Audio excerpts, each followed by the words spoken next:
everyone, welcome back to the One Shopify Podcast. I'm your host Aashika, and today we're diving into a topic that every e-commerce founder should care about, which is definitely site performance. Because let's be honest, speed really sells.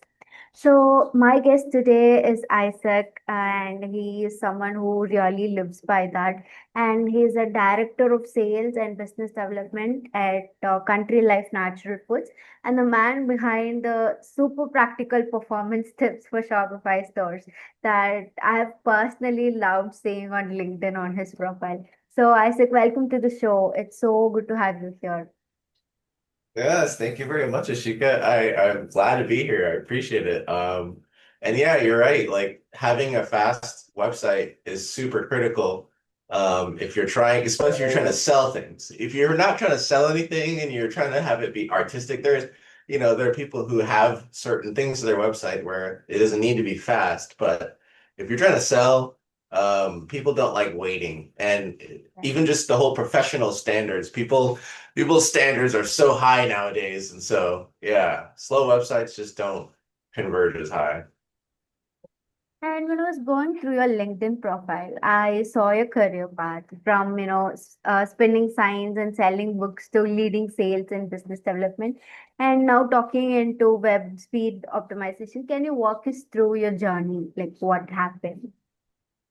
Yeah, sure. Yeah, without taking too much time because it's a whole lifetime. But yeah, I didn't even realize I was working in marketing when I started. At 14 years old, I was working at like pizza shops and apartment complexes, and just it was a company called Action Signs and Promoting out in San Diego, and I would just spin signs in front of places, got music and dance and stuff. Then I went to college. By the time I got to college, I did door-to-door sales to pay for school. And Mhm. so the door-to-door selling, and then in school I actually studied theology, which is heavy writing, a lot of writing. And so once I did the door-to-door selling, then after that I realized I was pretty good at selling stuff because I made like 8,000 my first summer and 10,000 my second summer. And then after that, I just started selling different things. I just sold Cutco. I eventually worked at a company called Yodel, which got bought up by Web.com. And so that gave me like a firsthand experience of how like a Fortune 500 marketing agency ran. We had like thousands of clients. And so, but I was just on the sales team, just selling marketing. So I was selling dreams and telling business owners we'll get them leads. And we did get business owners leads. It wasn't just, fake. But yeah, so then eventually I started doing that for businesses. First, just doing it for free for ministries, just to help promote different events online with Facebook.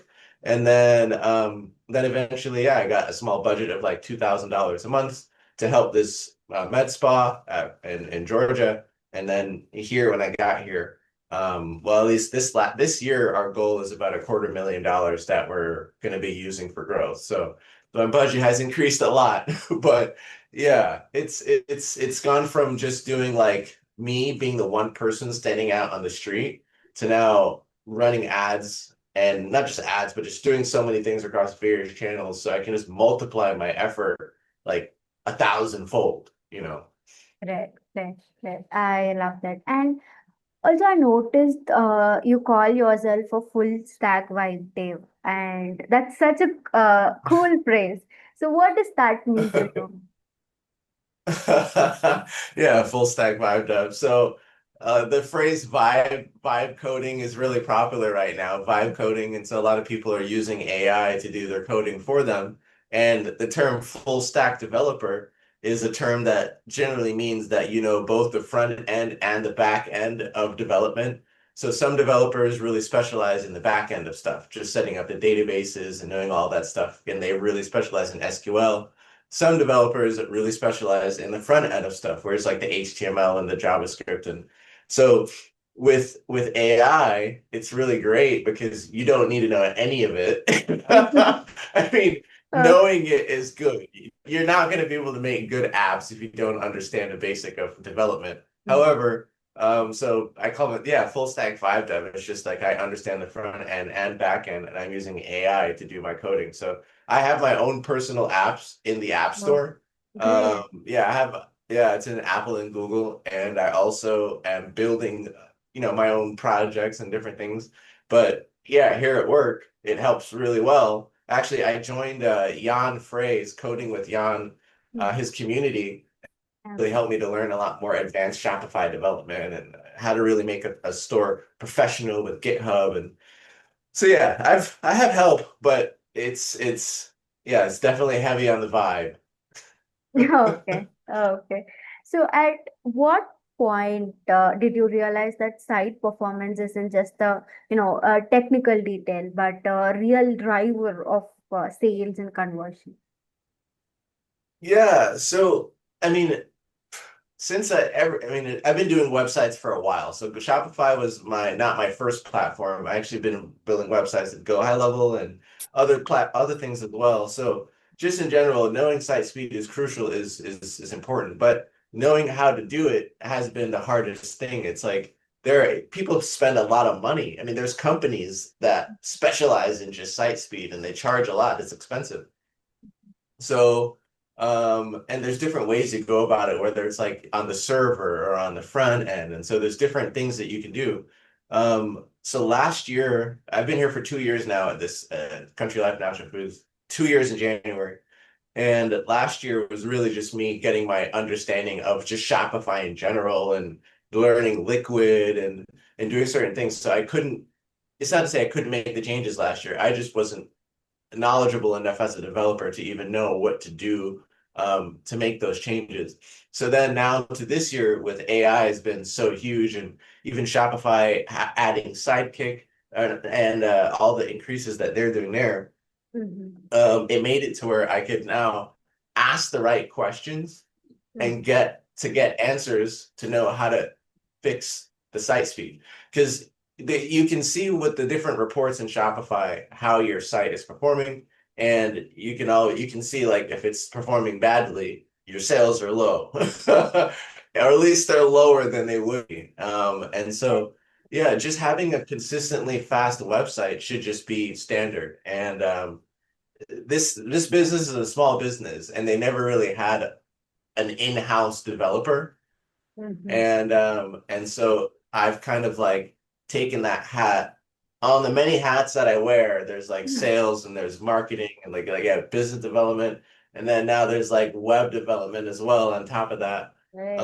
And so but yeah, it helps to save the business money and it helps me to learn something that I like, I'm passionate about. And but yeah, it's really just at the end of the day, getting the customer to not just a checkout, but getting them to have that good experience where it feels good to shop. It doesn't feel like you're running into errors or you're like bogged down or you're like you hit a button and nothing happens. Just even giving users haptic feedback of what's going on makes a huge difference.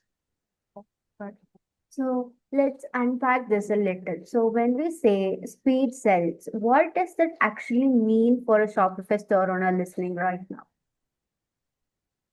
Yeah, so essentially, if you got to think about a customer that never, or a potential site visitor that lands on your website and they don't know who you are. They clicked on an ad, so it's kind of interesting to them, but so they're curious and they go to your site and it takes quite a while to load, but they wait for it. Okay. And so they're like, okay, I want to see. Then they go to scroll and then things aren't loaded or things look funny. Then they click a picture or they click something. And again, the more like, if you want just like little issues or little problems that they could run into, the faster they're gonna just bounce off the website. So having a website that just flows smoothly, when you want something to happen, it happens, and it happens fast. It just helps customers to first off, you look more credible as a business because you have a website that functions well. But yeah, I mean, for what one thing that I'm actually learning too, because again, I don't want to call myself like the foremost expert on site speed. I have just found out there are ways that you can do it yourself without having to pay all this crazy money. And Shopify has nice tools. Like there's a thing called Shopify theme check.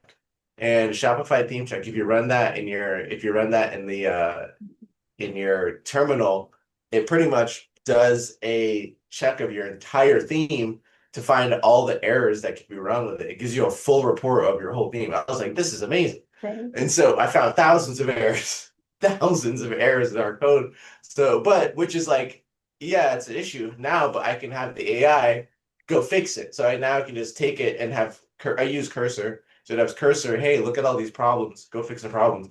And it is a lot. So it's not like it can just be like one and done. There's still like a lot to do. But Mhm. just in the first tackle of fixing some of those issues, the website speed got so much faster. I was like, this is nuts. Anyway, it's just some of the things or the issues that you might have, the answers are right there in front of you. It's just knowing the right questions to ask and who to ask them to get the information.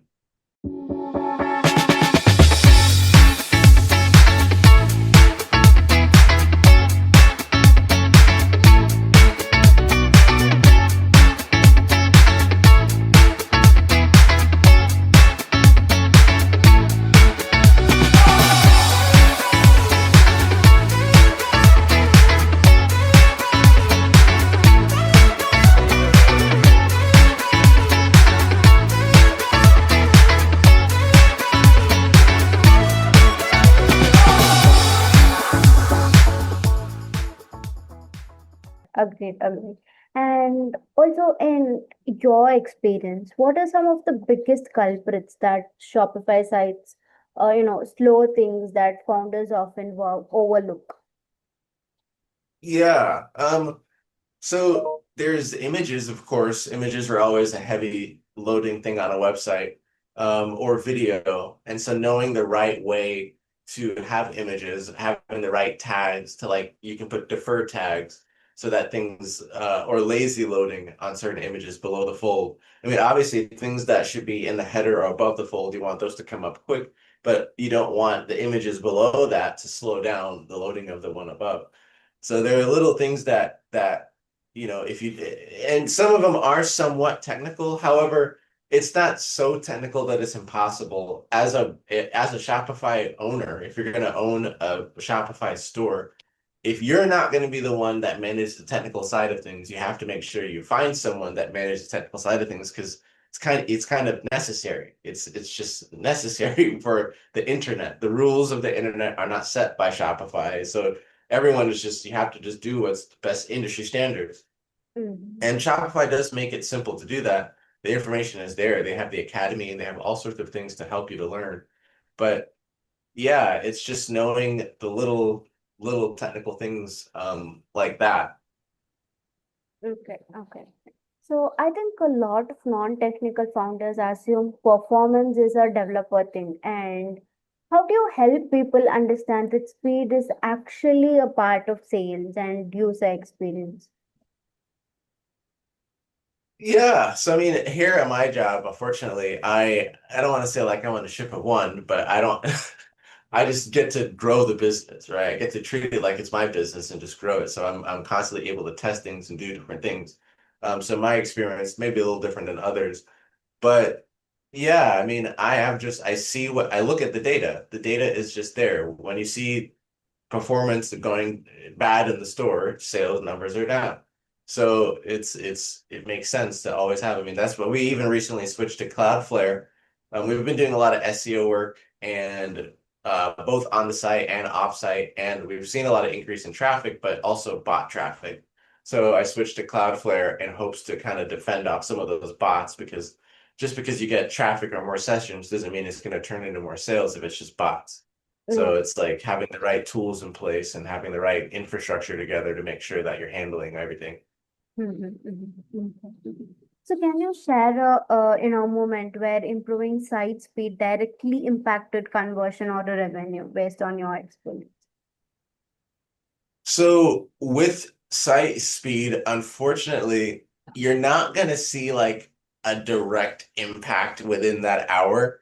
Mm. It's going to be like within that week or within that month. Like it takes a little bit of time because, even people who let's say even if it's a repeat customer, um, and they had an issue and they had they bounced off the website, they're gonna be like, oh, that website, and um they're gonna remember that bad experience. But let's say a week goes by or 2 weeks goes by, they see the ad again, they come back to the website and it's not performing better, they may actually go through with that purchase. So it it it you don't get to really see like a immediate overnight impact with site speed, I'll say. However, and especially with us, the way that our Shopify site has worked, we have a mobile app that's kind of a wrapper, if you would, around our website. So I only have one code base to manage, which is nice.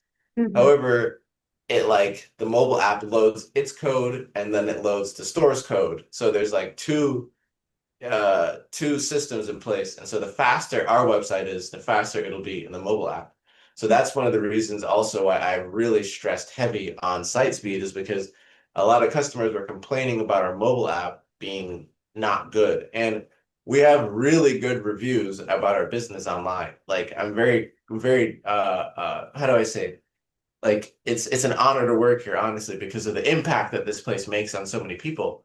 The only bad reviews that I've seen in our app store are about the app itself. And I tried to tell like the app developers, hey, we got to work together on this, because I'm not trying to get bad reviews. And the only bad reviews is not about the food, it's not about the service, it's Mm-hmm. just that the app is bad. So those were some things that really made me want to fix that. Okay.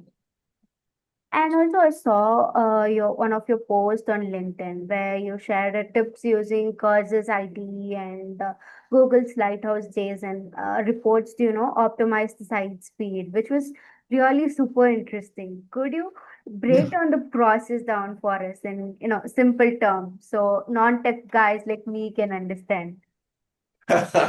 Yeah, and actually, on that post, well, on the video that I made, there's a guy named Manuel Cowell, that Mm-hmm. commented a link that makes it even easier. That guy's a superhero. Mm-hmm. But so essentially, the way that I was doing it, you open up your web developer tools, you hit Control Shift I, you go to Lighthouse, and then you run a report. You run a Lighthouse report. It scans your website and just gives you feedback on what you should do to fix it, which is really great that Google does that for free. And so you can take that file or take that report and save it as a few different formats, HTML and JSON and another one. But essentially, you want to save it as JSON, because JSON is what AI can read, or computers can read that a lot easier.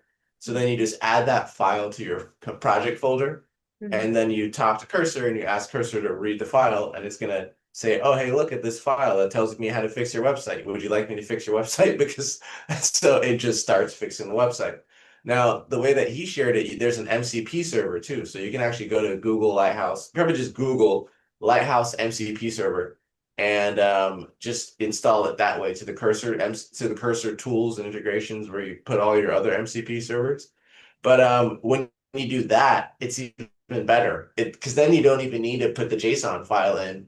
The MCP tool will actually do the speed test, analyze it. It's nuts. I was like, Wow. it's incredible. And these things are free. That's what's amazing Yes, to me. yes, yes. Well, I shouldn't say it's free. I mean, you have to pay. Well, Cursor does have a free version, but I pay for it because I use it so much. It's not enough. Mm-hmm. That's brilliant. And once you have identified those issues, what are some go-to fixes that you recommend, especially for stores that don't have a full development team? Yeah, no, so 100% Cursor can become your developer. That's something that I was looking for, is an AI assistant that I can just continually use. I was thinking about using Devin. Devin is a big one, but they're starting out. They were like $500 a month. I think they have a smaller price point now, but it was just so expensive at the beginning. Mm-hmm. And yeah, then there's all sorts of different tools out there, and I've tried Augment a little bit. I also like to use Factory. Factory is actually a really nice code assistant. I use that in the CLI. So I'll have like, or not the CLI, but in the terminal. I have like Factory in the terminal, and I'll use Cursor on the other side. But using AI coding agents can really make it to where you don't have to spend so much money on developers, so long as you have to educate yourself on development. And so you don't have to learn all the code. You just have to know what you want. I feel like what's his name? I don't know if it's Rick Rubin or just that the guy that everyone he doesn't play any music, but Mhm. yet he's the one that helps all these musicians to make beautiful music. And it's because he knows what he wants. And so So like today we can all just like if you know what you want, just speak to the they can do computer that. and it'll just Mhm. do it, you know? Yes. So, what are the key metrics you personally look at to evaluate performance, like the numbers that truly matter? Yeah, so what's great about that is I don't have to come up with these things. The tools already give it for you. So Mhm. Google's tools tell you that your website is fast or your website is slow. So you just use the Lighthouse analyzing tool there, but really it's the LCP, like your largest contextual paint, which is the how long it takes for the biggest thing on your website to load. You Mm. don't want your website to take 10 seconds to load or even 5 seconds to load. You want it to be like just quick. So and there's ways that you can make that faster. It's like, well, if the website's loading slow because of this big image, well, maybe we have the image somewhere else or resize the image or change the format. Or you can sometimes, depending on how you do things, but you can reduce the image sizes of things to where they're just little kilobytes versus megabytes. Mm. So there's different things that you can do, but you just kind of have to do research and the information is free and available. Okay. And for the founders who might feel intimidated by the technical side, is there a quick workflow or mindset that helps them approach optimization without, overwhelming? Yeah, back up your files. It's called back up your Simple. files. Don't, yeah, anytime you're doing anything, especially when it comes to site speed, back everything up because like I've broken stuff, and it's like I've broken it so bad I can't unbreak it. So I just scratch it and go back to the backup and go again. So yeah, just be safe. You have to practice safe measures. You don't want to bring your website down. Mm. So just back up your files, save the files, and then the way you speak to the agent, you just ask it to work carefully, or you just have to be very specific in how you talk to the code agent. And you can yell at it. It's probably the best to just yell at it. Okay. Okay. So, coming from a strong sales and business development background, how does that influence the way you approach technical optimization? Yeah, so you're not wrong there. I'm probably different than most developers because Mm. most developers are just doing a task to do the task. I've worked with a Yeah. few developers and it's not to say that all developers are like this, but like they just have a goal that they want to accomplish and there's nothing else apart from that. No emotions, Agree with that. nothing attached to results, Mm. just getting this done. And so with me, I'm definitely intentionally doing the things that I'm doing because I want to see higher sales at the opposite end of it. So I'm Okay. not just throwing random things at the website. I'm constantly optimizing in so many different areas, from the social media channels to you know, like I said, the copy on the website to now even the code on the website. And so there's always areas you can optimize, but yeah, I think that's what makes me kind of unique is most developers usually are not sales and marketing people. So it makes me kind of, I got that entrepreneurial hacker type of spirit going on. So So you often talk about creativity and tech, as far as I know. How do you find that balance between aesthetics and performance for Shopify store?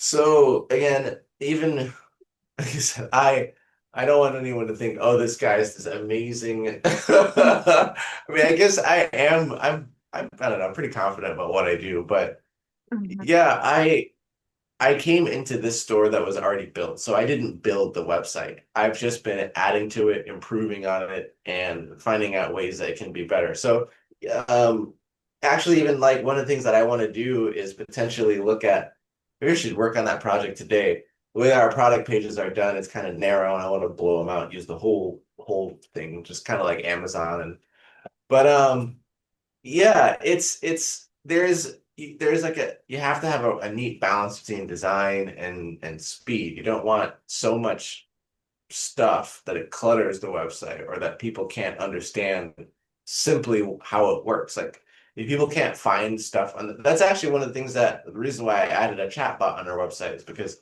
we have like 2,000 plus products and there's no way someone's Mm. going to go search through all All 2,000 the products. Yeah. And so if they can get the information brought to them easier, then that simplifies things. And so, but yeah, um, that probably is all I can say on that. Yeah, okay. So I could see that Shopify store app stores are, full of tools with promises and that say we Yeah. have better conversion and everything. But a lot of them actually slows down the website speed, if I'm not wrong. And how do you decide which apps are actually worth keeping? Yes, you are 100% correct about that. And then when you delete them, they leave their code behind. And so you got to go in and clean up the mess. It's Oh. wonderful, Shopify apps. Yeah. When I first got here, I'm like, do you guys use these apps? What's all this code here? Oh. So yeah, what you said is 100% true. Is it critical? Does it provide a better user experience? Is it providing more value to the customer? And is it generating more revenue for the business? Like the customer hub was a neat feature from Klaviyo that gives customers access to like upsells and favorites and certain things. And so I liked it and it didn't seem to have too much negative impact on performance. Mm. Um, I've used some other apps in the past that I felt like really had negative impact on performance, and so yeah, which we don't have anymore. So I just you can only really know once you put the app on. I mean, ideally, none of them should affect performance, right? But you have to think certain apps are quite big. Like for instance, Smile. I Mm. have the Smile, which is on every single product page on the website, but they only have a little thingy like that. So even though they're huge throughout the app, their thingy is small, and so it Very doesn't small. take up. Yeah, although in the loading process, I've deferred the loading, so you can see how it loads later than everything else. But it still makes the website faster, and it's not. I mean, it's not so bad. It does deliver value. It tells everybody how much points you get on the product page, so it's super crucial. Um, but yeah, that's kind of my process of how I think about things. So, say I'm a brand owner and I want to maintain a visual rich experience but also keep things fast. What's the right balance that I should follow? Yeah, I mean, what the great thing about Shopify is because it's like a templated thing. Once you kind of have the site set up in a way that I mean that you're comfortable with, that you're satisfied with the speed, you're satisfied with how it looks, then you just keep building in the back end and everything just works in the front end.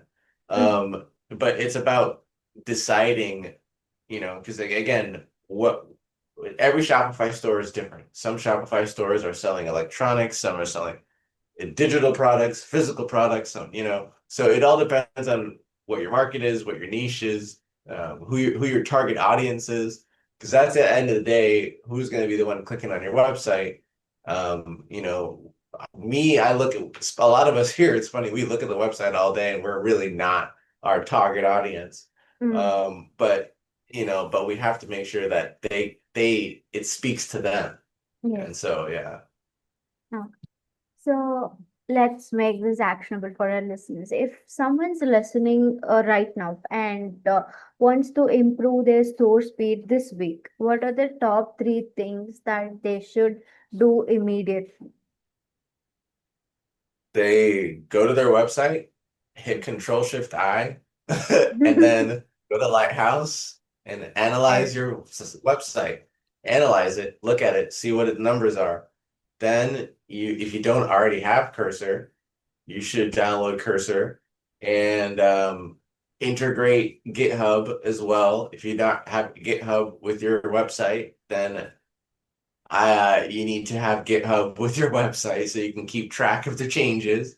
But yeah, you just put the results into Cursor Mm-hmm. and have a conversation with it. Just ask it if it can help you, and then see what will be the changes if it does help you. Mm-hmm. Um, but yeah, that's that. I mean, these things are literally free, so there's nothing. Fair. You are the only holding yourself back at this point. Yeah.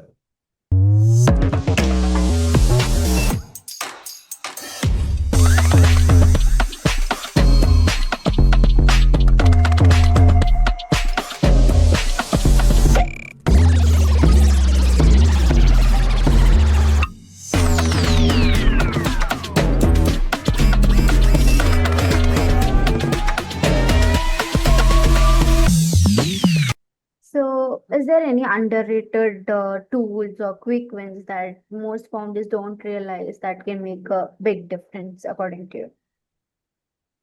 Yeah, so like I said, I just learned about Shopify theme check, which I think is huge. I think I was like, wow, I can't believe I just learned about this now. Um, Coding with AI tools for your Shopify store makes it so that you don't have to run with all these expensive developers. So you use Cursor and do it yourself. Yes. And then yeah, yeah. And just back up everything. Always back up everything. Save as much as you can. So you don't want to lose anything that you're working on. But that's it. I mean, get at it. Mm. Okay. And what's the one big myth about site speed or conversions that you wish people would finally stop believing? Say it one more time. Is there any one big myth about site speed or conversion that you wish people would finally stop believing? Oh, man. Um, let's see here. Yeah, I just talked with another store owner, Mhm. and I told him to try out the chatbot that I'm using on our store because I Mhm. thought it would help him with conversions because it's helping me with conversions. And he immediately said, "Oh, AI is gonna hallucinate or have problems or this or that. AI can't do that." And he just immediately had all these reasons why he didn't think it Mm. could work. And I was like, that's wild. Yes. Because to me, I think you want AI. AI is like way smarter than we are. I mean, yeah, there Yes. are some things it's not 100% perfect, but that's what training the models are for. And so yeah, I guess the biggest thing, the myth is just like that AI is gonna negatively impact your store. Like it's not. It's gonna make it better if you use it right. Yes, of course. I agree to that. Yeah. Yeah. And yes, before we wrap up, Isaac, you have had such a unique journey from, door to door sales to leading business growth and even developing your own app. What's been your biggest personal lesson through all these?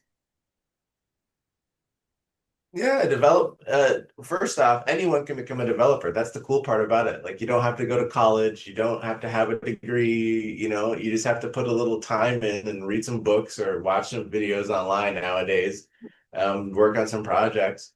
And so, yeah, it's like that's one of the coolest things about it. Is anyone can become a developer. It's just like a skill like anything else, like music or learning to ride a bike or learning to draw. The more that you do something, the better that you get at it. And so, yeah, that's the biggest thing I've taken away. It's just solving problems. If you like solving problems, then you were probably going to be a good developer. Okay. So I like that. And yeah, finally, where can our listeners connect with you or follow your work if they want to learn more about you or ask doubts and they want to know what you're building? Where do they connect with you? Yeah, LinkedIn is definitely the best place. I pretty much abandoned Facebook. It's like a dead zone. Yeah, of Yeah, course.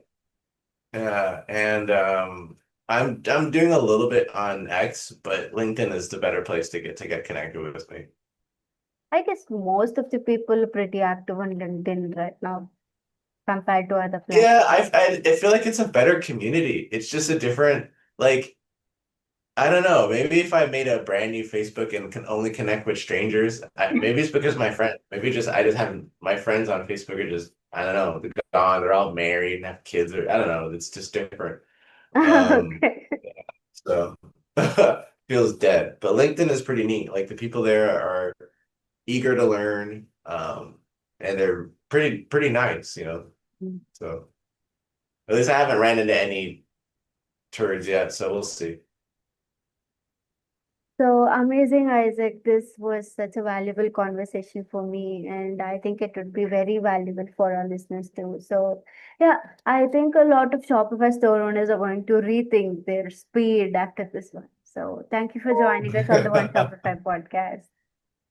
Yeah, no, thank you for having me. It's a pleasure. Yes, it's a pleasure for me too. So, thank you all. Catch me up on the next week on the next pod. So, bye bye. Until then, Ashika.